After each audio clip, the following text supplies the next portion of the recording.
نحمده ونصلي على رسوله الكريم اما بعد فاعوذ بالله من الشيطان الرجيم بسم الله الرحمن الرحيم رب اشرح لي صدري ويسر لي امري واحلل عقدة من لساني يفقهوا قولي.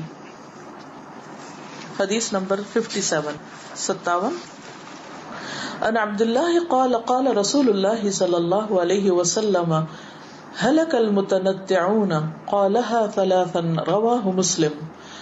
عن عبد اللہ سے روایت ہے قال انہوں نے کہا قال رسول اللہ صلی اللہ علیہ وسلم رسول اللہ صلی اللہ علیہ وسلم نے فرمایا ہلاک ہوئے المتنطعون بال کی کھال نکالنے والے تکلف کرنے والے. قالها فرمایا اس کو یعنی اس حدیث کو آپ صلی اللہ علیہ وسلم نے ثلاثاً 3 بار یعنی اپنی مجلس میں 3 بار یہ الفاظ دہرائے ہلک المتنطعون ہلک المتنطعون ہلک المتنطعون. اور 3 بار کیوں دہرائے؟ تاکہ لوگ متوجہ ہو جائیں، تاکید کے لیے. تو حدیث کا ترجمہ کیا ہے؟ سیدنا عبداللہ رضی اللہ عنہ سے روایت ہے کہ رسول اللہ صلی اللہ علیہ وسلم نے فرمایا تباہ ہوئے بال کی کھال نکالنے والے تکلف کرنے والے. آپ نے یہ بات 3 بار فرمائی. یہاں جو اہم لفظ ہے وہ ہے متنطعون. اس کو پہلے اچھی طرح سمجھ لیجئے، اسی کی لفظی وضاحت کریں گے کیونکہ صرف یہی مشکل لفظ ہے اس حدیث میں، اور یہی اصل میں اس حدیث کا مرکزی نقطہ ہے. اور ہم سب کو یہ جاننے کی ضرورت ہے کہ متنطعون کون ہیں جن کی ہلاکت کی بات آپ صلی اللہ علیہ وسلم نے فرمائی ہے. متنطع کا لفظ جو ہے یہ نون طا عین سے ہے. التنطع سے اسم فاعل ہے. تا جو ہے یہ نون سے پہلے ہے تنطع، اور یہ متنطع کی جمع ہے. جن لوگوں نے گرامر پڑھ رکھی ہے، ماشاءاللہ آپ میں سے بہت سے لوگ مختلف طرح سے محنت کر رہے ہیں، تو ان کی دلچسپی کے لیے متنطع اور تنطع لفظ کو تھوڑا سا الگ الگ کریں. ابن مسعود کہتے ہیں کہ متنطع وہ ہے جو ایسی بات کی کرید کرتا ہو جس میں کوئی فائدہ نہیں، ایسی باتوں میں غور و فکر کرے، گہرائی میں جائے، اس کے ڈیپتھ میں جائے جس کا کوئی فائدہ ہی نہیں، نکتہ چینی کرے، کیڑے نکالے، بال کی کھال اتارے. بال بیچارہ خود باریک ہے، اس کی کھال ہی کیا ہے. یعنی اس باریکی کے ساتھ چیزوں کے اندر جائے جس میں سے کچھ نکلنے والا نہیں، کیونکہ بال کے اوپر سے اگر آپ کو چھلکا اتار بھی دیں گے تو بال ہی نکلے گا نا. کیا نکلے گا؟ بعض لوگوں کے 2 بال جڑ جاتے ہیں، تو وہ جب ان کو الگ الگ کرتے ہیں تو کیا نکلتا ہے؟ بیچ میں سے بال ہی نکلتا ہے، نتیجہ کچھ بھی نہیں ہوتا. تو یہ ایک معنی ہے. ٹھیک ہے، نکتہ چینی، کیڑے نکالنا، بال کی کھال اتارنا، اور ایسی چیزوں میں قرید کرنا جس میں کوئی فائدہ نہیں، ایسی چیز میں بحث کرنا جو بے فائدہ ہو، جہاں تک عقل کی رسائی نہ ہو. اب اس چیز کو اگر آپ سامنے رکھیں تو آپ دیکھیں گے کہ بعض لوگ ان چیزوں کے بارے میں سوچتے رہتے ہیں، کبھی تنہا، کبھی کسی اور کے ساتھ ڈسکشن شروع کر دیتے ہیں جس کا کوئی نتیجہ نہیں، جس کا کوئی حل نہیں، جس کا کوئی مقصد نہیں. ایم لیس، وداؤٹ اینی آبجیکٹو، بیکار چیزیں کرنا، بیکار باتیں کرنا اور بیکار غور و فکر کرنا، توہم کا شکار ہونا. ایسا شخص ہلاک کیوں ہوگا؟ اس کی ہلاکت کی وجہ کیا ہے؟ شابش، کیونکہ وہ ایک بے فائدہ کام میں مشغول ہے، اپنا وقت ضائع کر رہا ہے، اپنی زندگی برباد کر رہا ہے. اگر وہ اکیلے میں ایسا کر رہا ہے تو اپنے آپ کو برباد کر رہا ہے، اور اگر وہ کسی اور کو ساتھ انوالو کیے ہوئے ہے تو وہ دراصل ایک نہیں 2 زندگیوں کو ہلاک کر رہا ہے، اور اپنے ساتھ اوروں کو بھی ہلاکت میں لے کے ڈوب رہا ہے. جیسے ایک ڈوبتا شخص ہوتا ہے نا، وہ کسی اور کو پکڑ لے تو اس کو بھی ساتھ ڈبو دیتا ہے. اگر پہلے کو بھی تیرنا نہیں آتا اور دوسرے کو بھی نہیں آتا تو دونوں لے ڈوبیں گے ایک دوسرے کو. اس سے اس لیے بھی روکا گیا ہے کہ بعض اوقات ایسا کرنے سے ایک خاص قسم کی وہمی طبیعت یا ایک ایسی شخصیت یا ایک ایسا مزاج انسان کا ڈیولپ ہو جاتا ہے، ایسا مزاج سامنے آتا ہے جو دوسروں پہ بہت گراں گزرتا ہے۔ غور کیجئے کہ اگر زندگی میں آپ کی ملاقات کسی ایسے شخص سے ہوئی ہو کہ جو نمبر 1 بیکار باتوں میں غور و فکر کر رہا ہو، غیر ضروری لا یعنی قسم کی، یا پھر ایسی کھود کرید میں لگا ہوا کہ جس سے اس کا کوئی مطلب ہی نہیں۔ حدیث میں آتا ہے نا کہ من حسن اسلام المرء ترکہ ما لا یعنی، انسان کے اسلام کی خوبصورتی یہ ہے کہ انسان ان چیزوں کو چھوڑ دے جس سے ان کا کوئی مقصد ہی نہیں، مطلب ہی نہیں، یعنی وہ اس کو میٹر ہی نہیں کرتے، اس سے ان کا تعلق واسطہ ہی نہیں۔ یعنی جو لوگ ایسی حرکتیں چھوڑ دیتے ہیں یا ان کی زندگی میں بیکار بے مقصد سوچ، کام، بات، کھود کرید، تجسس نہیں ہے، تو وہ دوسروں کے لیے بہت ہلکے پھلکے ہوتے ہیں۔ دوسروں کو ان کے ساتھ رہنا، ان کے ساتھ بات کرنا بہت آسان ہوتا ہے۔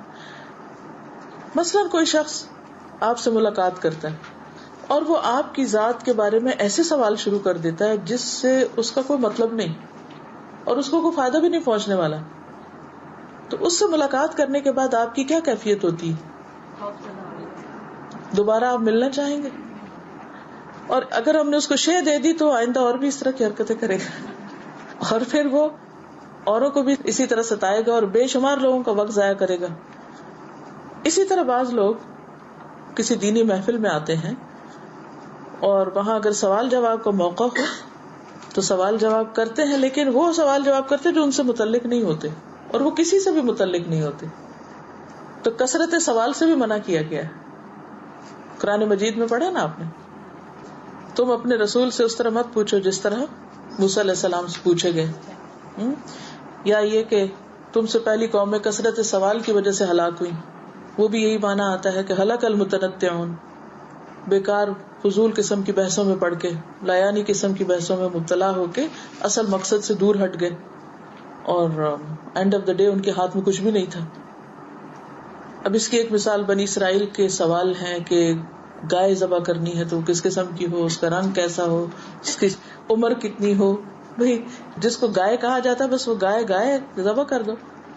تو خواہ دین کا معاملہ ہو اس میں بھی بیکار کی بحثیں، خواہ دنیا کا معاملہ ہو، دونوں طرح سے نقصان دہ، کیونکہ اس سے انسان خود بھی مصیبت میں پڑتا ہے، دوسروں کو بھی ڈالتا ہے۔ ہر معاملے میں اعتدال ضروری ہے، جیسے حکم دیا جائے بس ویسے کر لو۔ اب مثلاً صرف مذہب کے معاملات میں ہی نہیں، کسی بھی معاملے میں، اچھا بعض لوگ کہتے ہیں کہ ہم جہاں رشتہ ڈالتے ہیں رشتہ نہیں ہوتا، یا جو ہمارے گھر آتا ہے تو بات نہیں بنتی، آخر میں آ کے ختم ہو جاتی ہے، ضرور کوئی جادو ہے یا رکاوٹ ہے، کئی ایک بہانے۔ لیکن بعض اوقات ہم رشتے کے معاملے میں اتنے وہمی ہوتے ہیں، اللہ پہ توکل تو سیکھا ہی نہیں ہوتا، ایک چیز میں اصل بات یہ کہ دنیا میں پرفیکشن چاہتے ہیں، جبکہ دنیا میں پرفیکشن ہے نہیں، اور کسی بھی ایک بات پہ نالاں ہو کے سب کچھ چھوڑ کے بیٹھ جاتے ہیں۔ اب مثلاً دین کے معاملے میں، عقیدے کے معاملے میں کچھ لوگ اتنے باریک اختلافات میں جا پڑتے ہیں کہ جس کی وجہ سے وہ ایک دوسرے پہ کفر اور فسق کے فتوے لگا دیتے ہیں اور ان سے لین دین بند کر دیتے ہیں۔ ہمیں لوگوں کے ظاہر پہ معاملہ کرنا چاہیے۔ اب مثلاً جو لا الہ الا اللہ محمد الرسول اللہ پڑھتا ہے، ہمیں کیا حکم ہے کہ ہم کیا کہیں اس کو؟ وہ مسلمان ہے۔ جو ہمارے قبلے کی طرف منہ کرتا ہے اور ہماری طرح ذبح کرتا ہے، ہمیں کیا کرنا چاہیے؟ اس کا گوشت لے لینا چاہیے، کھا لینا چاہیے۔ اب اگر آپ مثلاً کہیں کسی نان مسلم کنٹری میں ہیں، وہاں کو مسلمان دکان پہ گوشت بیچ رہا ہے، آپ اس کے پچھے حلال گوشت چاہیے، ٹھیک ہے حلال ہے، اچھا کیسے ذبح کیا تھا، چھری کہاں رکھی تھی، اور پھر کھال کیسے اتاری تھی، اور پھر اتنی ڈیٹیلز میں جانے کی ضرورت نہیں ہے۔ پھر اسی طرح آپ دیکھیے کہ بعض لوگ عبادات میں، مثلا نمازوں میں جو فروعی اختلافات ہیں، فروعی کا مطلب ہوتا ہے کہ جو باریک اختلاف ہے، مثلا کوئی یہ کہتا ہے کہ نماز میں قیام نہیں ہونا چاہیے، سبھی قیام کرتے ہیں، کوئی یہ کہتا ہے کہ رکوع نہیں ہے، کوئی کہتا ہے کہ سجدہ نہیں ہے، کوئی کہتا ہے کہ تشہد نہیں پڑھا جائے گا، سب مانتے ہیں نا۔ اختلاف کہاں ہو جاتا ہے زیادہ سے زیادہ کہ رفع یدین کرنا ہے یا نہیں کرنا۔ اسی طرح قرات کے معاملے میں کوئی وَلَضَّالِّينَ پڑھتا ہے، کوئی ضالین کہہ دیتا ہے، کوئی تھوڑا اوپر کوئی نیچے، ہلکی پھلکی آوازوں کا فرق ہو جاتا ہے. کیا اس بنا پر مسجدیں الگ کی جا سکتی؟ نہیں کی جا سکتی، لیکن کی ہوئی ہے نا لوگوں نے. فلاں مسجد میں نہیں جانا، وہ آمین اونچی پڑھتے ہیں اس لیے ہم اس مسجد میں نہیں جاتے. وہ رفع یدین کرتے ہیں، وہ وہابی ہیں. وہ فلاں ایسا کرتا ہے ایسا کرتا ہے. یہ دراصل کیا ہے؟ بے جا کی بحثیں ہیں نا. بھئی ایز لانگ ایز وہ نماز پڑھ رہے ہیں تو تم بھی جا کے پیچھے کھڑے ہو جاؤ. لیکن اس کا نتیجہ پھر کیا ہوتا ہے؟ What's the and result? آپس میں پھٹے ہوئے ہیں اور بنیاد دین بنا ہوا. کل حزب بما لدیہم فرحون. ہر گروہ جو اس کے پاس ہے اس پہ خوش ہے کہ ہم زیادہ اچھے کام کر رہے ہیں. اچھا، اسی طرح جیسے معاملات ہیں ان میں بعض اوقات رخصت کا جو معاملہ ہے اس کو اختیار نہیں کرنے دیتے اور ہر معاملے میں عزیمت کی راہ اختیار کرنے کو کہتے ہیں اور اس میں ویسے کرتے. مثلا مسافر کی حد کیا ہے؟ مسافر کس کو کہتے ہیں؟ جو اپنے گھر کو چھوڑ کر کسی دوسرے شہر یا ملک یا وطن چلا جائے. کتنے دن تک وہ مسافر ہوگا؟ اختلاف ہے نا. پھر اسی طرح یہ ہے کہ 2 نمازیں جمع کی جا سکتی ہیں نہیں، اس میں بھی اختلاف ہے نا. ایک حدیث میں آتا ہے کہ اللہ تعالیٰ جس طرح عزیمت کو پسند کرتا ہے اسی طرح رخصت کو بھی پسند کرتا ہے کہ تم اللہ کی رخصتوں کو قبول کرو. اب ایک شخص سفر کی حالت میں ہے اور وہ اس لیے نہیں قصر پڑ رہا کہ لو میں کیا کر رہا ہوں، میں تو فارغ ہی ہوں اس لیے میں پوری پڑھ لوں. نہیں، اس وقت تمہارا قصر پڑھنا تقویٰ کے زیادہ قریب ہے، اللہ کو زیادہ پسند ہے. پھر اسی طرح نہیں، ہم تو 4 دن والی بات کو زیادہ صحیح سمجھتے ہیں، تو کوئی کہتا ہے ہم 2 ہفتے، تو کوئی کہتا ہے ہم 19 دن، تو کوئی کہتا ہے نہیں، بعض صحابہ نے جتنا عرصہ بھی سفر میں گزارا وہ سارا ہی اس میں شامل ہو گیا.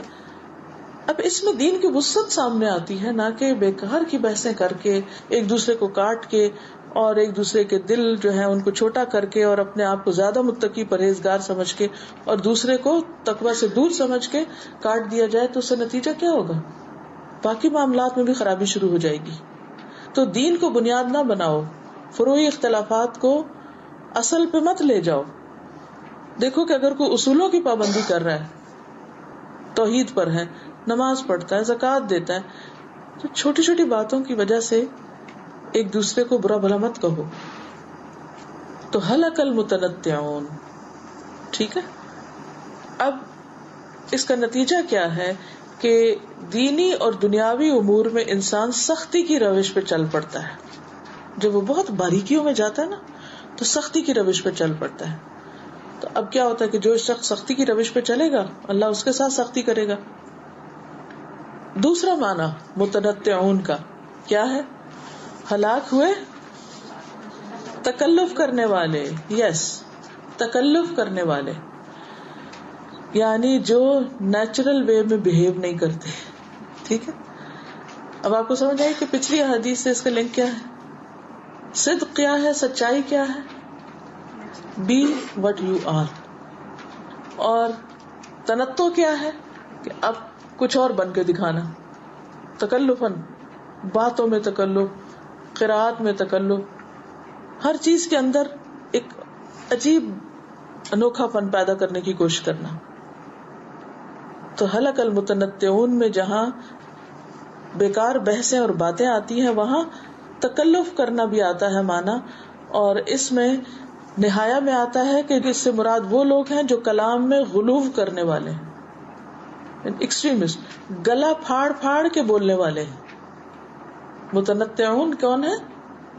کہ جب بات کرتے ہیں تو کیسے گلا پھاڑ پھاڑ کے بولتے ہیں.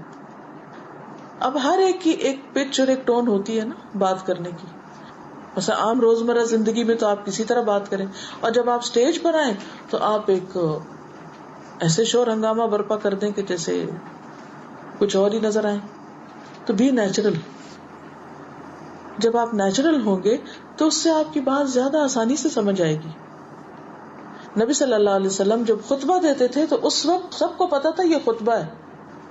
خطبے کا انداز اور ہوتا ہے، جیسے عید کی نماز پہ خطبہ ہے یا پھر جمعے کے دن وہ ایک اور سٹائل ہے، یا کسی خاص موقع پہ کوئی جنگ کی تیاری ہو رہی ہے، دیٹ از ڈفرنٹ. سب کو پتا ہے کہ یہ خطبہ ہے. لیکن عام طور پر جب تعلیم دیتے تھے تو آپ کی تعلیم کا انداز کیا ہوتا تھا؟ وہی انداز جو آپ عام روزمرہ زندگی میں بات کر رہے ہوتے تھے. کیا جتنی بھی احادیث آپ کی ہمیں ملتی ہیں یہ ساری کسی ایک بہت فارمل سیٹ اپ میں بتائی ہوئی ہیں؟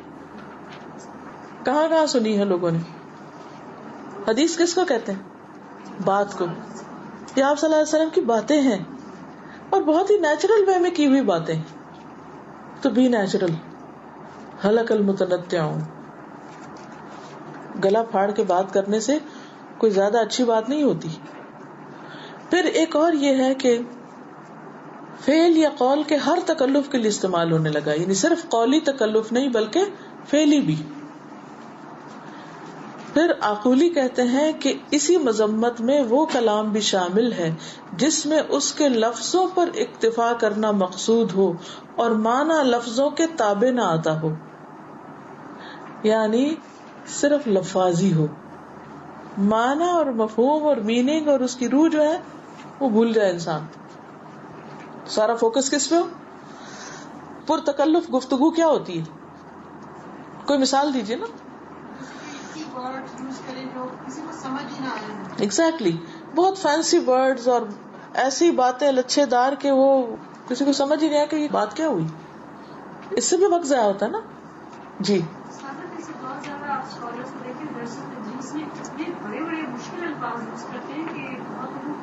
دوسروں کو سمجھ ہی نہیں آتی.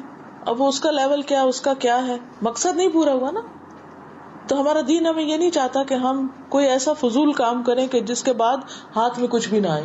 آپ وہاں سے اٹھے تو آپ کہیں کہ کیا حاصل ہوا، کیا کر کے آئے، کیا پایا؟ نتھنگ. کوئی سینس آف اچیومنٹ ہی نہیں ہوتی. پھر آپ دیکھیے کہ اپنی طبیعت اور مزاج کے خلاف ایسی باتیں کرنا کہ جو آپ کی باتیں نہیں ہیں. ٹھیک ہے نا. یعنی طبیعت اور مزاج کے خلاف باتیں کرنا. کیسے اس کو سمجھیں گے، کیسے ایکسپلین کریں گے؟ جی ڈسگائز کرنا. ہاں ایسا ہوتا ہے کہ بہت معمولی سی کوئی بات بچوں کو ہم اپنے کوئی نصیحت ہی کر رہے ہوتے ہیں تو اس میں اکثر ایسی باتیں بھی ان کو کہتے ہیں کہ تھوڑی دیر بعد وہ کہتے ہیں کہ ہمیں بات ہی سمجھ آئی، آپ کیا سمجھانا چاہ رہے ہیں. بالکل. سارا فوکس ہمارا اپنے اس وقت ہوتا ہے نا، کیونکہ ہم تکلف کر رہے ہیں. اگر ہم تکلف چھوڑ دیں تو ہم نیچرل ہوں گے تو ہم کو اپنے اوپر اس وقت نہیں محنت کرنی پڑے گی. ہم دوسرے کو زیادہ امپورٹینس دیں گے، توجہ دیں گے، اس کی بات سنیں گے، سمجھیں گے، اس کے فائدے کی بات کریں گے.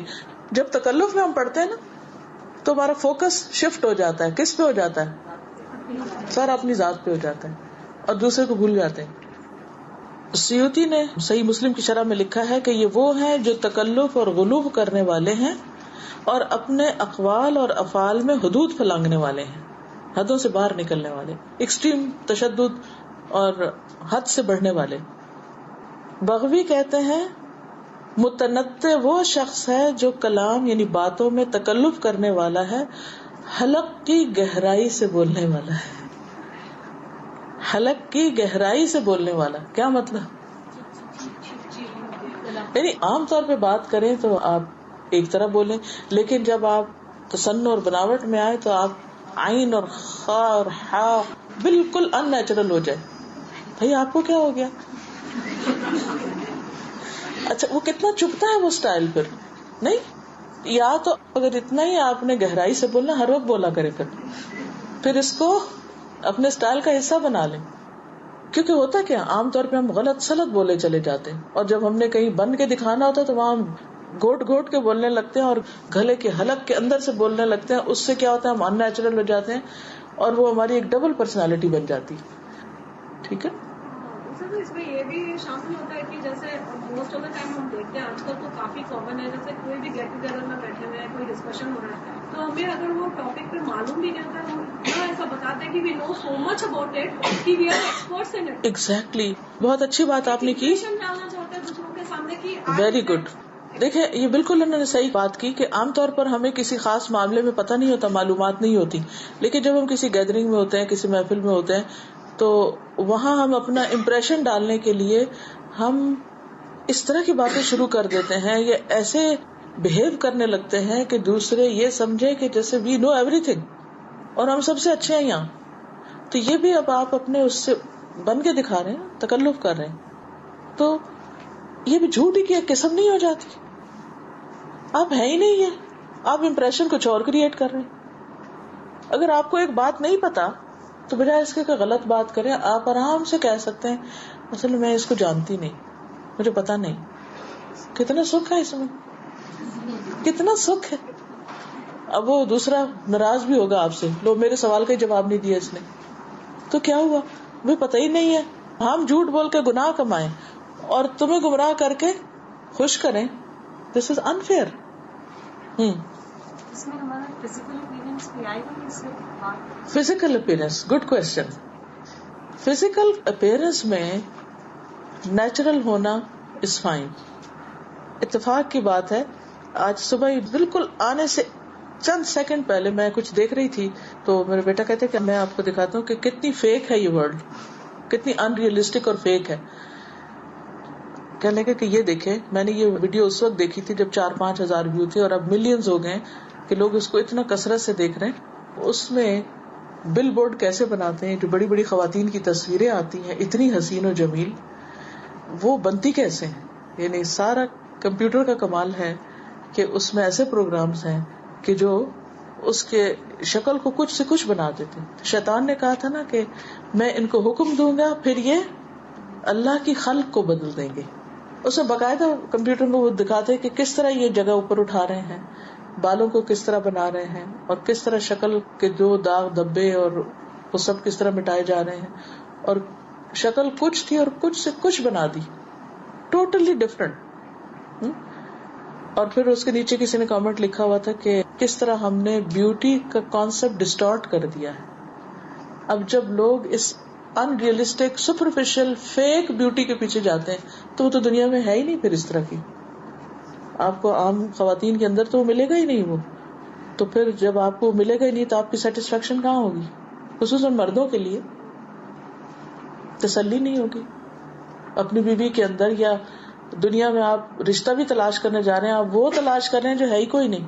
وہ جو وہاں ہے بورڈ کے اوپر اس کو آپ نیچے ڈھونڈ رہے ہیں، زمین پر ہے کوئی نہیں. تو یہ سب کچھ کیا کیا ہم نے؟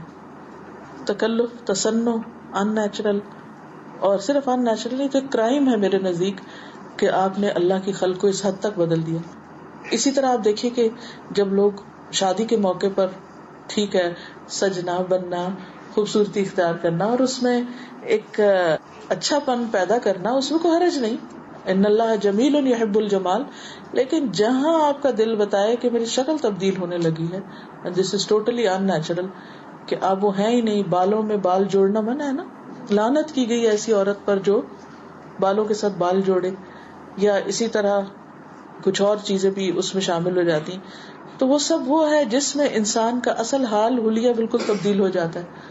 پھر چونکہ اس میں بہت بڑے پیسے بھی انوالو ہوتے ہیں، تو پچھلے دنوں مجھے کسی نے بتایا کہ کوئی فتویٰ یہ دے رہا تھا کیونکہ ہزاروں ڈالر لگتے ہیں یہ سب کچھ کرنے میں، تو اس لیے اگر نماز پڑھنی ہے تو پھر تیمم کر لیا جائے،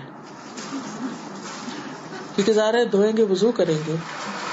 عام طور پہ شادیاں آپ دیکھیں جب ہوتی ہیں تو یا تو عشاء کے بعد کوئی تیار ہو تو پھر اور بات ہے، ورنہ اگر دن کو کوئی تیار ہو تو ساری نمازیں باقی کیسے پڑھے گا؟ اتنا وضو اگر کسی کا قائم رہتا ہے تو ٹھیک ہے، لیکن عام طور پر پھر اور بھی کئی چیزیں. تو ہلاک المتنطعون، ایسے تکلف کرنے والے پر ہلاکت میں پڑ گئے. ہلاکت کئی وے سے ہے، صرف یہ نہیں کہ نماز ضائع ہوئی. یہ دیکھیے کہ کتنا مال ضائع ہوا، کتنا وقت ضائع ہوا، کتنے لوگوں کے حقوق ضائع ہوئے. حقوق کس طرح ضائع ہوتے ہیں؟ مثلاً آپ نے رات 9 بجے کسی شادی میں جانا ہے، آپ 6 بجے پارلر میں جا کے بیٹھ گئے ہیں. آپ کے بچے کہاں ہیں؟ وہ کیا کر رہے ہیں؟ آپ کے پاس کیا جسٹیفیکیشن ہے کہ آپ ان کو اتنا اگنور کریں کہ وہ نفسیاتی مریض بن جائیں؟ اور پھر آپ دیکھیے کہ وہ اس کی کوئی حد ہی نہیں ہے نا. پھر ایک کو دیکھ کے دوسرا، دوسرے کو دیکھ کے تیسرا، وہ سارا کلچر ہی ویسا بن گیا. آپ کو پتا کہ بنی اسرائیل کی شامت کیوں آئی تھی؟ ان کی تباہی کیوں آئی تھی؟ ان کے عورتوں کے غیر ضروری اسراف کی وجہ سے. یعنی ان معاملات میں اسراف اور ان نیچرل رویے اختیار کرنے کی وجہ سے. اسی طرح متنطعون کا معنی کیا گیا کہ جو لوگ معاملات میں مبالغہ کریں. مثلا آپ کسی سے ملتے ہیں، اتنی خوشی کا اظہار کر رہے ہیں اور دل میں ککھ بھی نہیں ہے. ٹھیک ہے آپ ہر ایک کو عزت دیں، اچھے طریقے سے ملیں، پیار سے بات کریں، دل نہیں بھی چاہ رہا تو اچھی طرح، مگر مبالغہ رائی نہ کریں. اگر دل میں محبت نہیں ہے تو اس کو بار بار مت کہیں کہ ہمیں آپ سے بہت محبت ہے، اللہ کو پتا ہے کہ کوئی نہیں ہے، مت جھوٹ بولیں. اسی طرح باقی چیزوں میں بھی، باقی لین دین معاملات، تو اس کی تعریف دراصل کیا ہے کہ انسان اپنی طبیعت یا مزاج پر ایسی چیز ڈال دے کہ جو اس پر بوجھ بنے. مزاج کے خلاف کام کرنا، طبیعت کے خلاف جانا، اسی طرح بولنے میں ان نیچرل رویے اختیار کرنا، دینی یا دنیاوی امور میں سختی کرنا، یعنی ایکسٹریم پہ چلے جانا، ایسی چیز کا تکلف کرنا جس کا اسے حکم ہی نہیں دیا گیا، جس مشقت میں اس کو ڈالا ہی نہیں گیا، وہ چیزیں اپنے اوپر مسلط کر لینا. تو نبی صلی اللہ علیہ وسلم نے 3 بار فرمایا کہ ہلاک ہو گئے بال کی کھال اتارنے والے. آپ صلی اللہ علیہ وسلم جب کوئی اہم بات ارشاد فرماتے تو 3 بار دہراتے تھے، یہاں تک کہ اسے خوب سمجھ لیا جاتا. پھر جہاں تک دین میں سختی کرنے کا تعلق ہے، کسی بھی معاملے میں جب انسان ایکسٹریم کی طرف جاتا ہے تو آپ صلی اللہ علیہ وسلم کا اس بارے میں بھی ارشاد ہے. آپ نے فرمایا بے شک دین آسان ہے، یعنی نیچرل ہے، ان الدین یسر. اور جو شخص دین میں سختی اختیار کرے گا، یعنی ان نیچرل وے میں اپنے اوپر ایسی چیزیں مسلط کرے گا کہ جو نہیں کرنی چاہیے، تو دین اس پر غالب آ جائے گا، یعنی اس کی سختی چل نہ سکے گی. بس اپنے عمل میں پختگی اختیار کرو، یعنی تھوڑا سا کرو اور اس پر پابندی کرو. جہاں تک ممکن ہو میانہ روی برتو اور خوش ہو جاؤ، یعنی خوشی خوشی کام کرو یا خوشخبری سنایا کرو. اور صبح اور دوپہر اور شام اور کسی قدر رات میں عبادت سے مدد حاصل کرو. یعنی عبادت میں بھی غلو منع ہے یا حد سے زیادہ بڑھنا منع ہے. مثلاً ایک خاتون کے بارے میں بتایا گیا کہ وہ ساری رات عبادت کرتی ہے اور وہ سوتی نہیں ہے اور اپنے آپ کو باندھ لیتی ہے رسی سے اور لٹک جاتی ہے اور اپنے آپ کو کھڑا رکھ کے پھر عبادت کرتی ہے، تو آپ نے ناپسند کیا اس کو. اسی طرح حج کے موقع پر جب کنکریاں مارنی تھی تو ابن عباس کہتے ہیں کہ رسول اللہ صلی اللہ علیہ وسلم نے جمرہ عقبہ کی صبح کو ارشاد فرمایا جبکہ آپ اپنی اونٹنی پر سوار تھے کہ میرے لیے کنکریاں چنو. ابن عباس کہتے ہیں کہ میں نے آپ کے لیے کنکریاں چنی. آپ ان کو اپنی ہتھیلی میں مسلتے تھے، یعنی اس طرح کر رہے تھے اور فرماتے تھے بس ایسی ہی کنکریاں پھینکو. پھر آپ نے فرمایا اے لوگو تم دین میں سختی کرنے سے بچو کیونکہ تم سے پہلے لوگ دین میں اسی غلوف کی وجہ سے ہلاک ہوئے. یعنی چھوٹی چھوٹی کنکریاں مارنا ایک سمبل کے طور پہ کافی ہے، اتنے بڑے بڑے پتھر اٹھا کے نہیں مانگنے کی ضرورت، جوتے مارنے کی ضرورت نہیں، خالی بوتلیں پھینکنے کی ضرورت نہیں. کیونکہ وہاں آپ نے دیکھا ہوگا کہ جمرات پہ لوگ اتنے جذباتی ہو جاتے ہیں کہ جو ملتا ہے اٹھا کے پھینکنے کی کوشش کرتے اور اس حسل بسل میں پھر آپس میں ایک دوسرے کو بھی کچل ڈالتے ہیں. تو یہ نتیجہ ہوتا ہے ہلاک المتنطعون. تو اس میں بھی انسان اگر آرام سے جائے مارے اور ایک طرف کو ہٹ جائے اور اس کی چیخ پکار نہ کرے، اپنا اور اللہ کا معاملہ رکھے، کسی کو دکھانے کے لیے نہ کرے، کوئی بہادری اور جواں مردی کے گر نہ دکھائے، وہاں بس چھوٹی چھوٹی کنکریاں جن کو آپ اپنے ہاتھ میں مسل رہے تھے، یوں کر رہے تھے، 7 کنکریاں جو آرام سے ایک ہاتھ میں آ جائے، کوئی بوجھ نہ اٹھانا پڑے اور آرام سے اس کو مار کے ختم کر دے معاملہ. اسی طرح عبادت کے معاملے میں انسان ساری دنیا سے کٹ کے الگ بیٹھ جائے اور صرف اللہ اللہ کرے، اس سے بھی منع کیا گیا ہے. آپ نے فرمایا اپنی جانوں پہ سختی نہ کیا کرو کیونکہ تم سے پہلے لوگ اپنی جانوں پہ سختی کی وجہ سے ہلاک ہوئے اور تم ان کے باقی ماندہ لوگوں کو گرجوں اور عبادت گاہوں میں پاؤ گے. کیونکہ انہوں نے کیا کیا تھا؟ رہبانیت اختیار کر لی تھی، دنیا کو بالکل چھوڑ دیا، کھانا پینا، رنگ لباس، شادی بیاہ، بچے، گھر داری سب کو منع کر دیا. تو یہ چیز دین میں سختی کی وجہ سے ہوئی. جی جو یہ دین میں اختلاف کی بات آپ کر رہی ہیں، میں نے ایک چیز کلیئر کرنی ہے کہ ہمارے پاکستان انڈیا میں بہت زیادہ ایسی باتیں ہیں، ایسے کانسیپٹس ہیں جو شرک کی نہیں، شرک تو الگ چیز ہے. تو ہم لوگ اس کے بارے میں تو کہہ سکتے ہیں نا کہ یہ جو ہے وہ غلط کانسیپٹ ہے. دیکھیے غلط کو غلط بتانا تو ٹھیک ہے، لیکن میرا اشارہ ہے کہ وہ چیزیں جن میں وسعت ہے اور وہ غلط نہیں آپ کہہ سکتے. جن کا مثلا کوئی رفع یدین کر رہا ہے تو کیا آپ اس کو کہہ سکتے ہیں غلط کر رہا ہے؟ نہیں کہہ سکتے نا. تو اتنا ظرف تو ہونا چاہیے کہ اگر وہ ایک خاص حدیث کو یا سنت کو فالو کرنا چاہ رہا ہے تو آپ اس کو اس کے حال پہ چھوڑ دیں.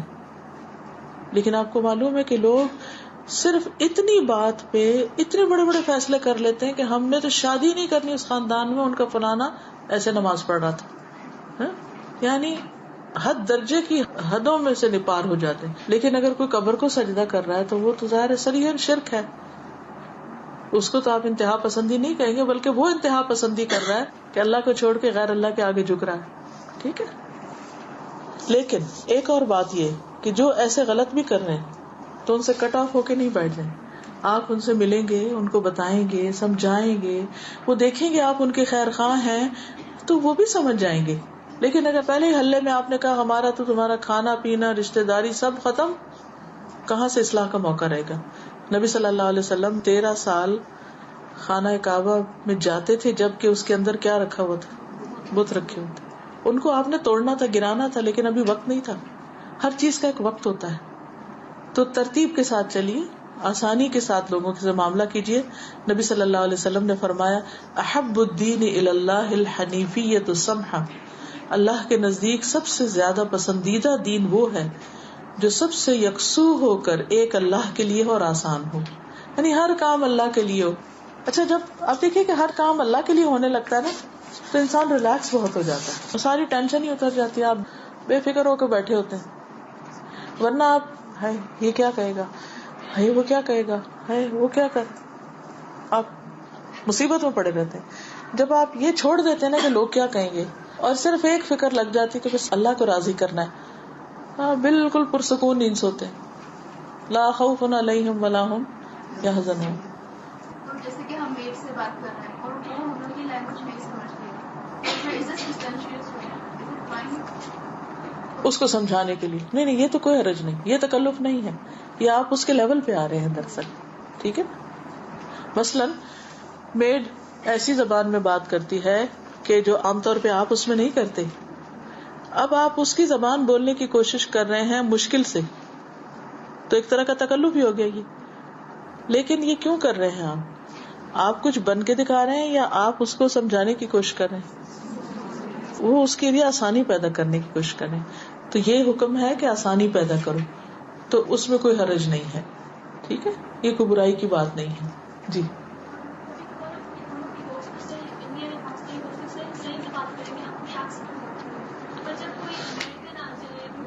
تو اس سے اس کے ایکسنٹ میں بات کریں گے، کوئی حرج نہیں.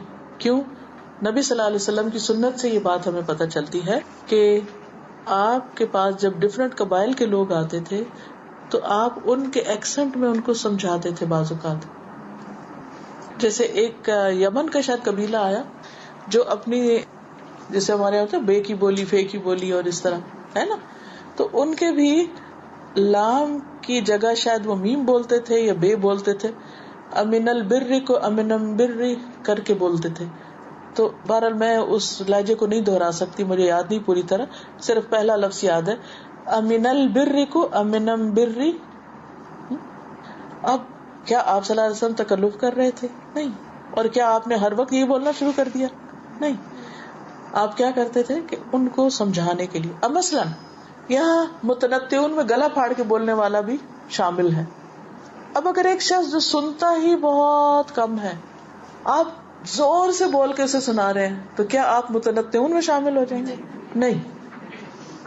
ایز پر نیڈ اس کو سمجھانے کے لیے آپ اس کو آسانی پیدا کر رہے ہیں. اسی طرح ایک شخص اگر امریکن ایکسنٹ میں بات کر رہے ہیں اور آپ کو وہ ایکسنٹ آتا ہے، لیکن آپ اپنے ملک میں اپنے لوگوں کے ساتھ وہ اس لیے نہیں بولتے کہ ان کو سمجھ نہیں آتا اور ضرورت بھی نہیں ہے اس کی، لیکن کوئی امریکن آ جاتا ہے آپ سے بات کرنے کے لیے، تو اب آپ دیسی لہجے میں انگریزی بولیں گے؟ نہیں. اس کے لہجے میں بولیں گے. کیا مقصد ہوگا؟ روک جمائیں، تکلف کریں؟ از دس فار تکلف؟ کیا ہے؟ سمجھانے کے لیے. مقصد فرق ہے. جس چیز سے منع کیا جا رہا ہے وہ کیا ہے؟ بن کے دکھانا اور ان نیچرل ہو جانا. That's not being in natural, that's very natural. کہ جہاں جیسے لوگ بات کر رہے ہیں آپ ان کے سٹائل میں جا کے ان کو سمجھا رہے ہیں، آسانی پیدا کرنے کے لیے، کیونکہ انما الاعمال بالنیات.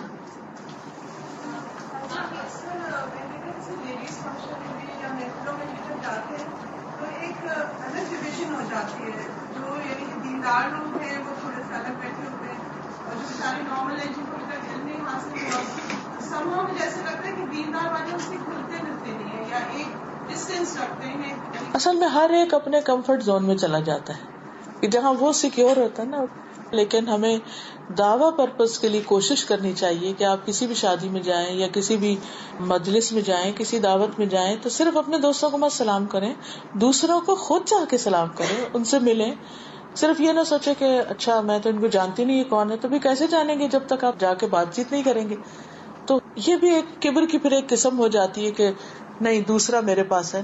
ہمیں آگے بڑھ جانا چاہیے اور ہر ایک سے سیکھنے کی کوشش کرنی چاہیے, کیونکہ صرف فیس ویلیو پہ نہیں لیں لوگوں کو. ہم نے پیچھے دیکھا تھا نا کہ بعض اوقات ہم دیکھ لیتے ہیں مثلاً کسی نے سر نہیں ڈھانکا ہوا تو ہم پہلے سے ایک امیج قائم کر کے ججمنٹل ہو کے بیٹھ جاتے ہیں, اس کی تو سارا دماغ ہی کچھ اور ہوگا, اس لیے بہتر ہے ہم بچ کے رہیں. کوئی ہوا نہیں ہے, آپ کو کھا نہیں جائے گا. آپ جا کے بیٹھیں, بات کریں, ہو سکتا ہے آپ کی بات اس کو اتنا متاثر کر دے کہ وہ بھی اگلی دفعہ سر ڈھانک لے. ایسے بہت دفعہ ہوتا ہے. یہ جو ججمنٹل ہونا ہے اور بدگمانی کرنا ہے اور دوسروں کو اپنے سے حقیر سمجھنا ہے, یہ بالکل درست نہیں ہے. ہاں اگر مثلاً کوئی شخص اچھا کام نہیں کر رہا اور آپ کو اللہ نے توفیق دے دی, تو بجائے آپ دوسرے کے بارے میں برا سوچنے کے یہ تو کبھی اچھا کرتا ہی نہیں, یہ کہیں اللہ تیرا شکر ہے تو نے مجھے یہ سمجھ دی کہ میں یہ کر سکتا ہوں, یا اللہ اسے بھی تو دے دے. یہ ہے خیر خواہی کہ جب کوئی نہیں کر رہا اچھا اور اس سے آپ کھنچنے اور چڑھنے کی بجائے کیا کریں, اس کے لیے دعا کریں کہ اللہ تو اسے بھی دے دے. جی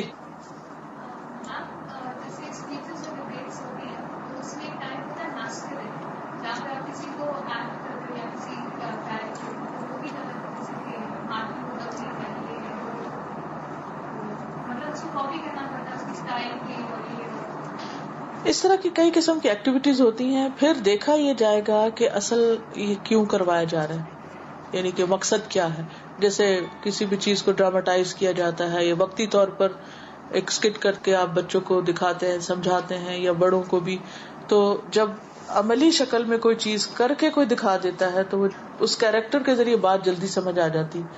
پھر یہی کہ مقصد کیا ہے. اگر اس کا مقصد آپ کو کوئی خاص چیز سکھانا ہے یا کوئی فائدہ پہنچانا ہے تو ٹھیک, وقتی طور پر آپ نے کر لیا, لیکن اس کو اپنی زندگی کا حصہ نہیں بنائیے کہ آپ اسی سٹائل میں اب سوچنا اور بولنا اور کرنا شروع کر دیں اور آپ کچھ سے کچھ بن جائیں.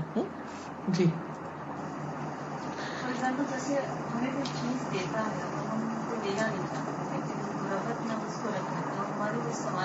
کوئی بات نہیں, اس کو مجاملہ کہتے ہیں, یہ تکلف نہیں ہے. ان کا سوال یہ ہے کہ اگر کوئی شخص ہمیں کچھ دے رہا ہے, نہ وہ ہماری ضرورت کا ہے نہ ہمیں پسند ہے, تو ہم لینا نہیں چاہتے, تو ہم انکار کر دیں, تو ایسے میں کیا کرنا چاہیے؟ رکھ لینا چاہیے اور اس کو کسی بھی طرح ڈسپوز آف کر دینا چاہیے. ایسا بہت دفعہ ہوتا ہے. اس کی کئی ایک وجوہات ہوتی ہیں. بعض اوقات اس شخص کے پاس وہی ہوتا ہے کہ وہ آپ کو دے سکے, وہ اپنی محبت کا اظہار کرنا چاہتا ہے, لیکن وہ افورڈ نہیں کر سکتا جو آپ کی ضرورت کا ہے. حضور صلی اللہ علیہ وسلم نے کیا فرمایا, کوئی عورت کسی پڑوسن کو تحفہ دینے میں آر محسوس نہ کرے, خواہ وہ کیا ہو, بکری کا کھر ہی کیوں نہ ہو. اب ہو سکتا ہے بعض اوقات پائے پکتے ہیں, بچے نہیں کھاتے, اور آپ پھر وہ چیزیں پکاتے نہیں, آہستہ سے چھوڑ دیتے ہیں کہ انہوں نے کھانی نہیں, تو کیا اب اتنا تکلف کیا جائے. لیکن اب کوئی آپ کو بھیج دیتا ہے, نہ آپ خود کھاتے ہیں, نہ آپ کو پسند ہے, نہ آپ دے سکتے ہیں, لیکن ایک سنت پر عمل ہو رہا ہے, آپ اس کو خوش دلی سے قبول کر لیجیے. ہو سکتا ہے کہ آپ کے نیکسٹ ڈور ہمسائے پسند کرتے ہوں. گفتگو میں, معاملات میں, ملاقاتوں میں پتہ چل جاتا ہے کہ کس کو کیا پسند ہے. کوئی چیز ہمارے پاس آئی ہے, مثلاً کسی نے ہم کو مٹھائی دی اور ہم کو شوگر ہے اور ہم مٹھائی نہیں کھا سکتے, تو ہم کیا کریں گے؟ ہمیں یہ تو معلوم ہے نا کہ ہمارے دوستوں میں سے کس کو مٹھائی پسند ہے, اتنا تو پتا ہونا ہی چاہیے. اگر اتنا بھی نہیں پتا تو دوستی کس چیز کی. تو ہم کیا کر سکتے ہیں؟ اس کو اپنے دوست کو بھجوا دیں. اب یہ چیز جو ہے, ایسا نہیں ہے کہ جو اپنے لیے پسند کرو وہی دوسرے کے لیے کرو, چونکہ مجھے شوگر نہیں پسند تو اس لیے میں دوسرے کو کھلا دوں. نہیں, مطلب یہ ہے کہ ہو سکتا ہے مجھے بہت زیادہ پسند ہو, لیکن میں کسی مجبوری کی وجہ سے نہ کھا سکتی, تو پھر ایسی صورت میں کیا ہے کہ ہم کسی اور کو دے سکتے ہیں. اور دیکھیے آخر جو چیزیں بھی بنتی ہیں وہ کسی نہ کسی کام سے ہی بنتی ہے نا. تو اگر ہمارے کام کی نہیں تو ضروری نہیں کہ کسی کے بھی کام کی نہ ہو, وہ کسی اور کے کام کی ہو سکتی. لیکن اگر آپ خود خرید کے کوئی چیز دے رہے ہیں کسی کو, تو پھر اس میں ضرور اس بات کا خیال رکھیے کہ جو چیز آپ اپنے لیے نہیں خریدتے وہ لینے دینے کے لیے مت خریدیں فضول فالتو چیزیں. یہ خواتین کی بہت سی عادت ہوتی ہے کہ سیلز میں چلی جاتی ہیں اور جو بچی کھچی چیزیں ہوتی ہیں سستے داموں صرف اس لیے خریدتے ہیں کہ وہ پاکستان جانا ہے نا, تو لینے دینے میں کام آ جائیں گی. کیا اپنے لیے لیں گے وہ؟ یہ نہیں ہونا چاہیے. آپ چھوٹی سی چیز دیں, تھوڑی دیں, لیکن وہ دیں کہ جو دوسرے کا دل خوش کر. تحفے کا مقصد کیا ہے؟ کسی کا دل خوش کرنا. اور اگر آپ دل ہی نہیں خوش کر پائے بلکہ الٹا کسی کے دل بوجھل کر دیا تو کیا فائدہ اس تحفے کا؟ اللہ یہ کہ آپ کو پتا نہ ہو کہ وہ یہ پسند کرے گا یا نہیں. غلطی ہو جائے تو اور بات ہے, ورنہ جان بوجھ کے یہ نہ کیجیے. چلیے اس حدیث کو بھی آپ کیا کریں گے؟ زبانی یاد کریں گے, ٹھیک ہے, اور شیئر کریں گے اور عمل کریں گے. اور جو بھی آپ کی زندگی میں روز کی روٹین ہے اس میں آپ اپنا جائزہ لیں گے, احتساب کریں گے کہ میں کہاں کہاں ان نیچرل ہو گئی, کہ دس از ناٹ می. ٹھیک ہے, چلیے آگے چلتے ہیں. اگلی حدیث, حدیث نمبر 58. عن عبد اللہ قال قال رسول اللہ صلی اللہ علیہ وسلم لیس المؤمن بالطعان ولا اللعان ولا البذيء ولا الفاحش. رواہ ابن حبان کتاب الایمان. سیدنا عبداللہ رضی اللہ عنہ سے روایت ہے کہ رسول اللہ صلی اللہ علیہ وسلم نے فرمایا, مومن تانا دینے والا, لعنت کرنے والا, نازیبا گفتگو کرنے والا اور فحش گوئی کرنے والا نہیں ہوتا. عن عبداللہ قال قال رسول اللہ صلی اللہ علیہ وسلم لیس المؤمن بالطعان ولا اللعان ولا البذیء ولا الفاحش. رواہ ابن حبان کتاب الایمان. لفظی ترجمہ ہے عن عبداللہ رضی اللہ عنہ سے روایت ہے, قال کہتے ہیں, قال رسول اللہ صلی اللہ علیہ وسلم کہ رسول اللہ صلی اللہ علیہ وسلم نے فرمایا, لیسا نہیں ہے المؤمن مؤمن بالطعان بہت تانے دینے والا. طعان فعال کے وزن پر ہے. فعال کون سا صیغہ ہے؟ مبالغہ کا. شابش, بہت زیادہ کوئی کام کرنا. ولا اللعان اور نہ بہت لان تان کرنے والا, لعنت کرنے والا. ولا البذیء اور نہ بےہودہ کلام کرنے والا. بدیعی کا لفظ جو ہے یہ بذاء سے ہے. بذاء کہتے ہیں بےہودہ کلام کو, نازیبا گفتگو, فحش بکنا. ولا الفاحش اور فحش بات کرنے والا یا فحش گوئی کرنے والا نہیں ہوتا. اب مومن کے انداز گفتگو پر بات ہے کہ مومن کے اندر کیا چیزیں نہیں ہوتی, اس کی گفتگو میں کیا نہیں ہوتا. پیچھے ہم نے پڑھا نا کہ اس کی گفتگو کیسے ہوتی ہے, یعنی سچی گفتگو ہوتی, سنی سنائی باتیں نہیں کرتا, اور پھر تکلف نہیں کرتا, گلا پھاڑ کے بات نہیں کرتا, گلے کی گہرائی میں بہت باتیں نہیں کرتا, ان نیچرل نہیں ہوتا. اسی طرح اس کی گفتگو میں تانے, لان تان, فحش کلامی اور بےہودہ گوئی نہیں ہوتی. یہ ساری چیزیں مائنس ہونی چاہیے. اب 4 چیزیں ہیں یہاں پر. نمبر 1 تانا. تان کہتے ہیں نیزے کی جو انی ہوتی ہے نا, اس کے ساتھ کسی کو چوکا لگانا, وہ جو اس کے آگے چونچ ہوتی ہے, یہ ہے ایک طرح سے تان کرنا.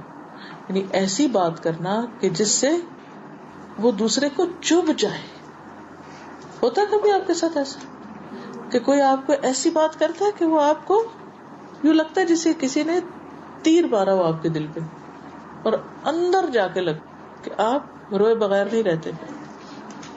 آپ کہتے ہیں میں ہرٹ ہو گیا, اس نے مجھے ہرٹ کر دیا. ہرٹنگ کیا ہوتا ہے؟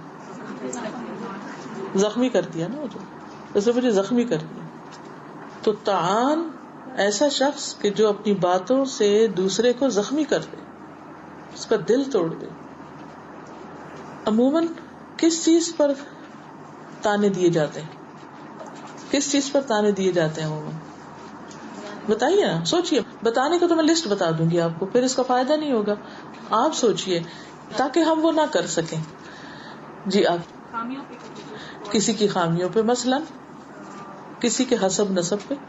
کیا ہوتا ہے حسب نسب کا تانا؟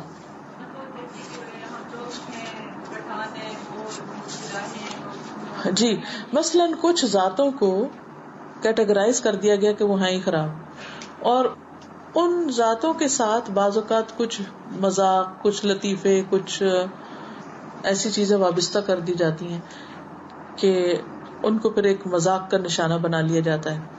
مثلاً پنجابی لوگوں کے ساتھ بعض اوقات کچھ ایسے لطیفے وابستہ کر دیے گئے ہیں کہ جو ان میں سے ہر ایک ایسا نہیں ہوتا، لیکن کوئی اگر ہے تو، اور وہ ہر موقع پر کیا کیا جاتا ہے، اس خاص ذات کا یا رنگ یا نسل یا کسی خاص کیریکٹر کا نام لے کر سامنے والے شخص پہ چسپاں کیا جاتا ہے کہ تم فلاں ہو.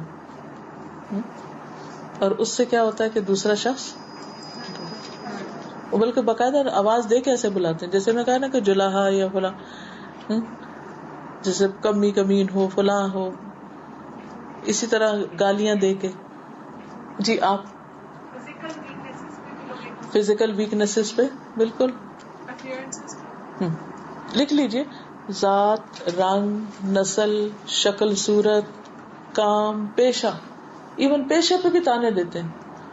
کچھ پیشے ایسے ہیں کہ لوگ چھپاتے ہیں کہ ہمارے ماں باپ ان میں سے کوئی کام کرتے تھے. وہ کون سے پیشے ہمارے عام طور پہ کلچر میں برے سمجھے جاتے ہیں؟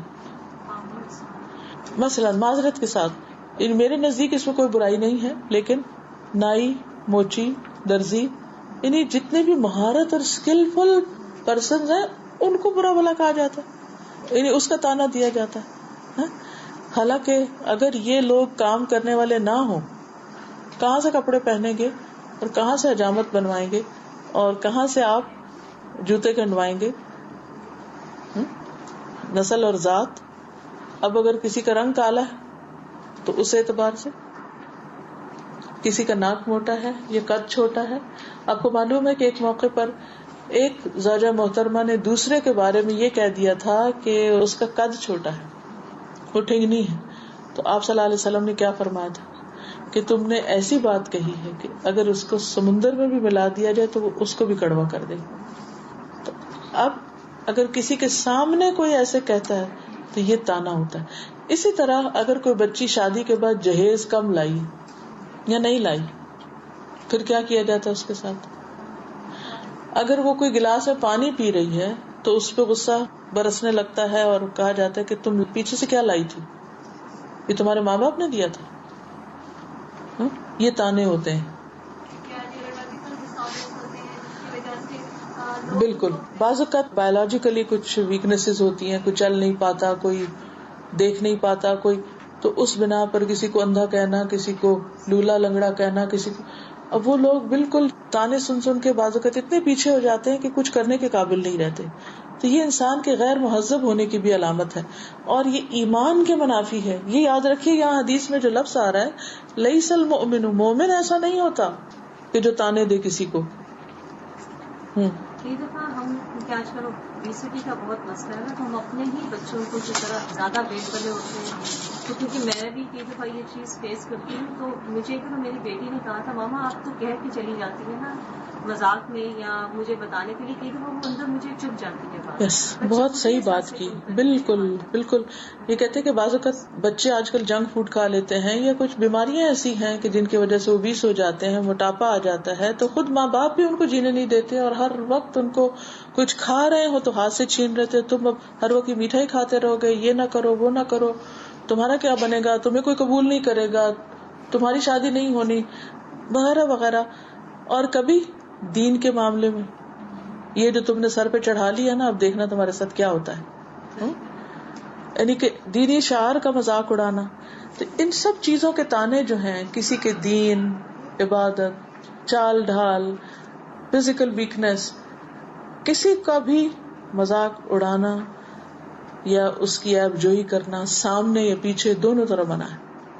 تو مومن ایسا نہیں ہوتا.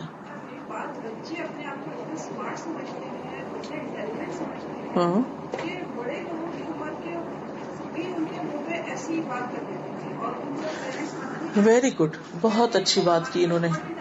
یہ تو اتنے کام کی انہوں نے بات کی کہ اس پہ ہم سب کے کان کھڑے ہونے چاہیے. بعض اوقات ہم کانفیڈینس کے نام پر، اعتماد کے نام پر خود یا اپنے بچوں کو بڑوں کے ساتھ بدتمیزی کی چھوٹ دے دیتے ہیں. اور جب وہ بدتمیزی کرتے ہیں تو ہم کیا کہتے ہیں کہ جی یہ تو ہمارا بچہ دراصل بہت کانفیڈنٹ ہے اور بہت اسمارٹ ہے. یا یہ کہ وہ عذر پیش کریں. آج کل کے بچے اصل میں ہیں ہی ایسے کہ وہ بہت اسٹریٹ فارورڈ ہوتے ہیں، اس لیے ہر بدتمیزی کر سکتے ہیں. تو آپ برداشت کر لیں، یہ بچے ان کو تو ہم نے خدا بنایا ہوا ہے. جی، کبھی فریڈم آف اسپیچ کا نام دیتے ہیں، کبھی کچھ اور دیتے ہیں، حالانکہ وہ خود اپنے ماں باپ کو تانے دے رہے ہوتے ہیں. آپ کو نہیں پتا، آپ کیا جانے. جیسے پرسوں جو سچ کہنے تھے تو اب بات کو اس چیز کو بھی ایسے کرتے ہیں. ہاں ایگزیکٹلی، ویری گڈ. بعض لوگ سچ بولنے کے نام پر دوسروں کو تانے دیتے رہتے ہیں. اچھا، بعض اوقات انسان ہے نا، کوئی غلطی ہو جاتی ہے، کوئی کوتاہی ہو جاتی ہے، کوئی وجہ ہو جاتی ہے، اب اس پہ تانے کہ میں نے تو تمہیں ایک کام کہا تھا تو تم نے وہ بھی نہ کیا. اب اگلے کی مجبوری کو نہ سمجھا.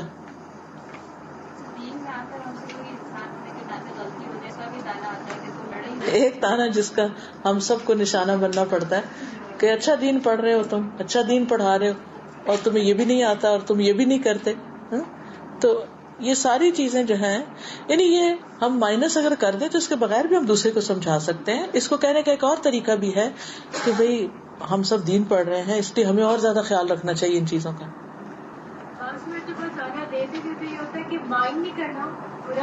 ہاں، بعض اوقات تانا دینے سے پہلے اس کو پریپیئر بھی کر لیتے ہیں کہ مائنڈ نہیں کرنا، برا نہیں ماننا، لیکن میں سچ کہوں گی، مجھے سچ کی عادت ہے. ہو تم بڑے نالائق. جی، تو مومن ایسا غیر مہذب نہیں ہوتا. پھر وللعان، اور نہ لان تان کرتا ہے.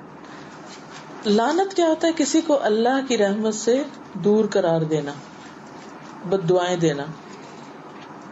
نبی صلی اللہ علیہ وسلم نے فرمایا لعنت کرنے والے قیامت کے دن نہ گواہ ہوں گے نہ شفاعت کرنے والوں میں ہوں گے. ان کو یہ رتبہ نہیں دیا جائے گا. مثلا جیسے حافظ قرآن ہے تو اس کو اختیار دیا جائے گا کہ وہ اپنے خاندان کے کچھ لوگوں کی شفاعت کرے. لیکن اگر حافظ ہونے کے ساتھ ساتھ وہ لانتے کرتا ہے دوسروں پر تو قیامت کے دن اس کا یہ شفاعت کا حق لے لیا جائے گا. حضرت عائشہ سے روایت ہے کہ ابو بکر رضی اللہ تعالیٰ عنہ نے اپنے بعض غلاموں پر لعنت کی تو رسول اللہ صلی اللہ علیہ وسلم نے فرمایا، اے ابو بکر، رب کعبہ کی قسم، لعنت کرنے والوں اور صدیقوں کا کوئی جوڑ نہیں. یہ دو صفات اکٹھی نہیں ہوتی، کہ تمہیں زیب نہیں دیتا. آپ نے یہ 2-3 مرتبہ فرمایا. اس پر ابو بکر نے اپنے بعض غلاموں کو اس دن آزاد کر دیا. اس کے بعد نبی صلی اللہ علیہ وسلم کی خدمت میں حاضر ہو کر کہا کہ آئندہ ایسا نہیں کروں گا. میں کہتی ہوں صحابہ کی سچائی آپ دیکھیں. ایک بیٹی اپنے باپ کی ایک بات کو بیان کر رہی ہے صرف اس لیے کہ مسئلہ واضح ہو جائے، سچویشن بتا رہی، اور پھر ابو بکر کی بڑائی سامنے آتی ہے کہ کس طرح انہوں نے ان غلاموں کو ہی آزاد کر دیا جن کو انہوں نے برا بھلا کہا تھا، اور اس کے ساتھ ساتھ آپ کے سامنے کھڑے ہو کے اقرار کر لیا کہ اب ایسا نہیں ہوگا. اور آپ صلی اللہ علیہ وسلم کے سمجھانے کا انداز کیا کہ اے ابو بکر، رب کعبہ کی قسم، لعنت کرنے والے اور صدیق میں کوئی جوڑ نہیں. یہ تو سوٹ ہی نہیں کرتا تم پر. ہم اپنے بچوں کو اگر کبھی سمجھائیں وہ کوئی غلط بری بات کر رہے ہو تو اگر ہم کہیں کہ دیکھو، یعنی کسی اچھی چیز کو یاد کرا کے صدیق کی بات کی، یہاں دیکھو تم صدیق ہو، تم یہ کہہ رہے ہو، یہ تانا نہیں ہوگا. یہ اس کی اچھائی یاد کرانا کہ دیکھو تم اپنا مقام دیکھو. بعض اوقات کہتے تم دیکھو کس باپ کے بیٹے ہو، تم کس خاندان سے ہو، تم کس کی اولاد ہو، تم یہ کام کرو گے. تو اس طرح بھی اس کا توڑ کیا جا سکتا ہے، سمجھایا جا سکتا ہے. اسی طرح مشرکین پر بھی لعنت کی اجازت نہیں. ہم کہتے ہیں نا فلاں کافر ہے، فلاں، اس کو تو جو مرضی کہہ لو، وہ کون سا مسلمان ہے. نو. ابو ہریرہ رضی اللہ عنہ سے روایت ہے کہ رسول اللہ صلی اللہ علیہ وسلم سے عرض کیا گیا، یا رسول اللہ، مشرکین کے حق میں بد دعا کیجیے. آپ نے فرمایا مجھے لعنت کرنے والا بنا کر نہیں بھیجا گیا بلکہ میں تو رحمت بنا کر بھیجا گیا ہوں. میں بد دعا نہیں کروں گا, کیونکہ جب کسی پہ بد دعا کی جاتی ہے اور وہ اس کے اہل نہ ہو تو کرنے والے پہ لوٹ آتی. تو اگر نعوذ باللہ آپ صلی اللہ علیہ وسلم ایسا کچھ کہتے تو کیا ہوتا, باقی لوگ تو کھلم کھلا یہ شروع کر دیتے. حضرت حذیفہ کہتے ہیں کہ کوئی قوم جب لعنت کرتی ہے تو اسی پر لعنت واجب ہو جاتی, اسی پہ پلٹ آتی. اور صحابہ تو اس معاملے میں اتنے محتاط تھے کہ لعنت کرنے والوں کے پاس نہیں بیٹھتے تھے کہ کہیں ان پہ پلٹی تو ہم بھی ساتھ نہ شامل ہو جائیں. عبداللہ بن مسعود اور ان کے ایک بھائی تھے ابو عمیر. اب ہوا یہ کہ عبداللہ بن مسعود ابو عمیر کے گھر گئے تو ان کے گھر میں جا کے بیٹھے تو انہوں نے دیکھا کہ ابو عمیر کی جو بیوی ہیں انہوں نے اپنی خادمہ کو کسی کام کے لیے بھیجا, لیکن وہ لیٹ ہو گئی, دیر کر دی اس نے باہر. تو جب وہ نہیں آئی تو اس نے کہا اللہ میری خادمہ پہ لعنت کرے, اس نے تو بہت دیر کر دی. تو عبداللہ بن مسعود نے یہ بات سنی تو باہر آ گئے گھر سے اور دروازے پہ بیٹھ گئے. جب ابو عمیر آئے تو انہوں نے کہا کہ آپ بھائی آپ باہر کیوں بیٹھے ہیں, آپ اندر چلے جاتے. انہوں نے کہا کہ نہیں, اصل میں نے آپ کی بیوی کو یہ کہتے ہوئے سنا تو مجھے رسول اللہ صلی اللہ علیہ وسلم کی یہ بات یاد آ گئی کہ آپ نے فرمایا کہ جب لعنت کرنے والا لعنت کرتا ہے تو دیکھا جاتا ہے کہ وہ آدمی جس پہ لعنت کی گئی ہے اس کا مستحق ہے یا نہیں. اگر ہو تو ٹھیک, ورنہ وہ لعنت کرنے والے کی طرف ہی لوٹا دی جاتی ہے. اور میں ناپسند کرتا ہوں کہ لعنت کے راستے پر بھی بیٹھوں, کہ جب وہ لعنت لوٹ رہی ہو تو میں بیچ میں ہوں, کیونکہ وہ کسی پہ تو جا کے پڑے گی. یعنی منہ سے جو لفظ نکلتا ہے یا وہ کسی پہ جا کے بیٹھتا ہے اس کو وہ لگے گی دعا بد دعا, یا پھر اگر وہ مستحق نہیں تو دینے والے کو واپس لگ جائے گی, اس پہ پلٹ آئے گی. تو لان تان دونوں کٹھے آتے ہیں ساتھ ساتھ, اردو میں بھی نا لان تان دونوں سے بچنا چاہیے. تیسری چیز جسے منع کیا گیا ہے ولل بدی, اور بےہودہ کلام کرنے والے بھی صاحب ایمان نہیں ہوتے. بےہودہ کلام بھی ایمان کے منافی. اور بےہودہ کلام کیا ہوتا ہے, جسے پنجابی میں کہتے ہیں ایسے وامی کا لفظ سنا, وامی باتیں کرنا, فالتو باتیں کرنا اور گھٹیا قسم کی باتیں کرنا, بے معنی یوز لیس قسم کی ٹاک, فضول گفتگو. اہل ایمان کی صفت کیا ہے؟ عباد الرحمن الذین یمشون علی الارض ہونا واذا خاطبهم الجاہلون قالوا سلاما. وہ جاہلوں سے الجھتے نہیں, ان کے مقابلے میں ویسی باتیں نہیں شروع کر دیتے بلکہ ان کو سلام کر دیتے. واذا مروا باللغو مروا کراما, لغو سے ان کا گزر ہوتا ہے تو وہ کان لپیٹ کے گزر جاتے, ان کا انٹرسٹ نہیں ہوتا ایسی باتوں میں گھسنے کا. اور چوتھی چیز جو ہے وہ ہے فحش گوئی. اب یہ جو بےہودہ کلامی بدی اور فاحش کچھ ملتے جلتے بھی, جیسے لان تان ملتا ہے نا, اسی طرح بدا اور فحش بھی ملتا جلتا ہے. عبداللہ بن مسعود کہتے ہیں کہ مومن کے لیے زیادہ قابل مذمت اخلاق فحش کلامی, یعنی بد اخلاقی کی بدترین قسم کیا ہے کہ انسان بے شرمی کی باتیں کرے, بےہودہ باتیں کرے. اکرمہ کہتے ہیں کہ ابن عباس یا ان کے چچا زاد بھائی میں سے کسی نے ایک دوسرے کے لیے کھانا تیار کیا, تو ایک لونڈی جو تھی لوگوں کے سامنے کام کر رہی تھی. کھانے کے مجلس سے عام طور پہ پارٹیز وغیرہ میں دعوت میں بیٹھے ہوتے ہیں, تو لوگ جو بیٹھے ہوتے ان میں سے کسی نے لونڈی کو کہا او زانیہ, تو انہوں نے کہا کہ چپ رہو, اگر تم پر دنیا میں حد نہ لگی تو آخرت میں لگے گی. کتنی ہے, کسی پہ زنا کا الزام لگانے کی حد کیا ہے, 80 کوڑے. بس اس نے کہا ایسی کیا بات ہے, کیا کہا میں نے؟ کہا اللہ فحش کلامی کرنے والوں کو اور فحاشی کی تلاش کرنے والوں کو پسند نہیں فرماتا. یعنی اللہ تعالیٰ کو فحش لوگ پسند نہیں, ایسی گفتگو پسند نہیں.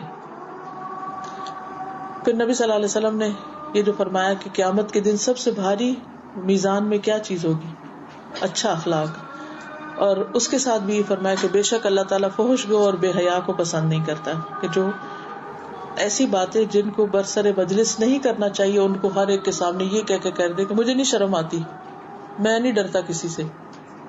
اور خاص طور پر گالیاں جو بکی جاتی, وہ سب فحاشی میں آتی. جیسے وہ کہتے ہیں نا ماں بہن کی گالیاں دینا, سب کو پتہ ہی ہے جس معاشرے میں ہم رہتے ہیں آس پاس بہت سی چیزیں نہ چاہتے ہوئے کانوں میں پڑ جاتی ہیں. تو اللہ تعالیٰ ایسے لوگوں سے نفرت فرماتے ہیں. اسی طرح آپ نے فرمایا کہ اس وقت تک قیامت قائم نہیں ہوگی جب تک ہر طرف بدزبانی اور فحش گوئی عام نہ ہو جائے. اب آپ دیکھیں کہ بعض اوقات میڈیا کے ذریعے کس قدر بےہودہ مذاق, بےہودہ گفتگو اور فحش باتیں کی جا رہی ہوتی ہیں. خاص طور پر بہت سی فلموں کے اندر بہت فحش ڈائلاگ ہوتے ہیں اور آپ سب جانتے ہیں. اصل میں یہ جو بد زبانی, چرب زبانی, بد اخلاقی, بےہودہ گوئی, فحش کلامی, لعن طعن, یہ ایک مسخ ذہنیت کی علامت ہے. جس دل میں ایمان ہوتا ہے اس دل سے ایسی باتیں زبان تک نہیں آتی. ایسا شخص تحمل ہی نہیں کر سکتا, کیونکہ ایمان ایک نور ہے, ایک روشنی ہے. تو اس کے ہوتے ہوئے ایسی گفتگو ہو نہیں سکتی. اگر کوئی شخص باز نہیں آتا اور یہ ایسی باتیں کرتا چلا جا رہا ہے تو اس کا مطلب یہ کہ اس کے ایمان میں خلل ہے, اس کا ایمان کمزور ہے. ایسا شخص, اس کے دل میں انسانوں کی ہمدردی نہیں ہوتی. ایسا شخص کسی کی مدد بھی نہیں کرتا, کسی کے کام بھی نہیں آتا. ویسے سقراط نے کہا تھا کہ اگر تم اتنے زبان دراز ہو کہ تمہاری زبان درازی کے مقابلے میں کوئی تم سے نہ جیت سکے تو تم کبھی بھی خیرات نہیں کر سکتے, کسی کے ساتھ ہمدردی نہیں کر سکتے. یعنی زبان دراز لوگ عام طور پر کسی غریب کے ساتھ ہمدردی نہیں کر سکتے. کیا سمجھ آئی اس بات سے؟ زبان دراز لوگ غریب کے ساتھ ہمدردی نہیں کر سکتے. کیوں؟ اس لیے کہ اگر کوئی شخص ان سے آ کے کہے گا کہ میرے سر میں درد ہے, تو وہ بجائے اس کے کہ ہمدردی کرے کہ اچھا چلو تم یہ گولی کھا لو, کیوں درد ہو گئی, کیا وجہ ہے, وہ کیا کہے گا, اچھا کیوں درد ہوئی, وہ یہ کھایا ہوگا نا, وہ کیا ہوگا نا, علاج ہے تمہارا, جاؤ پڑے رہو درد میں. وہ اس کو اتنا برا محسوس کرائے گا کہ وہ شرمندہ ہو جائے گا کہ میں نے اس کے سامنے بات ہی کیوں کر دی. تو چرب زبان کبھی ہمدرد نہیں ہوتا, یاد رکھیے. یہ کوئی فخر کی بات نہیں کہ کوئی کہے کہ میں ہمیشہ دوسرے کو بات میں ہرا ہی دیتا ہوں اور مجھ پہ کوئی غالب نہیں آ سکتا, کیونکہ پھر آپ دوسرے کی ہر بات کا جواب دے سکیں گے, ہر حجت کا جواب دے سکیں گے, اور اسی میں بات ختم ہو جائے گی اور کرائیں گے کچھ نہیں. جو بہت باتونی ہوتے ہیں پھر وہ عمل کا وقت نہیں ہوتا ان کے پاس. تو ضرورت کے تحت بات کرو, لیکن اس کے ساتھ ساتھ باقی حصہ کام بھی کرو, اور ہر ایک کی بات کی حجت بنا کر اس کو بے وقوف نہ قرار دے دو. بعض لوگ بہت ایکسپریسو نہیں ہوتے لیکن ان کے پاس کہنے کو بہت کچھ ہوتا ہے, یا وہ کام میں بہت اچھے بھی ہوتے ہیں. تو کسی کو صرف اس کے فیس ویلیو پہ نہیں پہچانو, یہ بھی دیکھو کہ اس کے عمل کیا ہے. اور کسی کو پہچاننے سے زیادہ خود اپنے آپ کو ہم سب کو پہچاننا چاہیے, کیا کہ ہم کہتے کیا ہیں اور کرتے کیا ہیں. اللہ تعالی ہم سب کو عمل کرنے والا بنائے. وآخر دعوانا ان الحمد للہ رب العالمین. سبحانک اللہم وبحمدک نشہد ان لا الہ الا انت نستغفرک ونتوب الیک. السلام علیکم ورحمۃ اللہ وبرکاتہ. ویڈیو کے نیچے سبسکرائب کے بٹن پہ کلک کریں, بیل کے آئیکن پہ کلک کیجئے تاکہ ہر نئی ویڈیو کی نوٹیفیکیشن آپ کو مل جائے, اور تھمز اپ کا بٹن دبا کر اس ویڈیو کو لائک کریں.